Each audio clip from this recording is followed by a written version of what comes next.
গুৱাহাটীত যিসকলে বহি ইন্টেলেকচুৱেল এক্সাৰসাইজ কৰে তেওঁলোকে সেই ভালনাৰেবল মানুহখিনিৰ স্পৰ্শকাতৰ যিটো পৰিৱেশ অনুভৱ কৰিব নোৱাৰে আজি এই আঁচনিখন সেই সকলৰ কাৰণে উৎসৰ্গিত যাৰ মাটিৰ মৰমে যি গুৱাহাটীলৈ উঠি নাহিলে যিসকলে আমাৰ সংস্কৃতিটো ধৰি ৰাখিলে নিজক বিপদাপন্ন কৰি হলেও তেওঁলোকে কৰবাত সেই নামঘৰটো চাকি গছি যাতে নুমাই নাযায়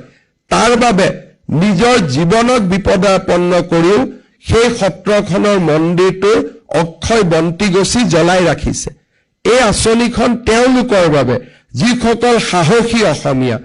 তেওঁলোকৰ বাবে যিসকলে মাটিত বেছি দাম পোৱা বুলিয়ে মাটি দুখৰ বিক্ৰী কৰি অহা নাই তেওঁলোকৰ বাবে যিসকলে আজিও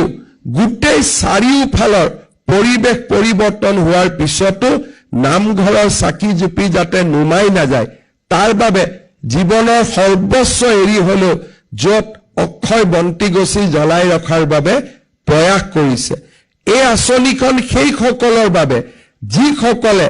আমাৰ অসমৰ ডেমোগ্ৰাফিক ইনভেশনৰ ফলত নিজক নিৰাপত্তাহীনতাত ভুগিও নিজৰ মাটি দুখৰ বিক্ৰী কৰি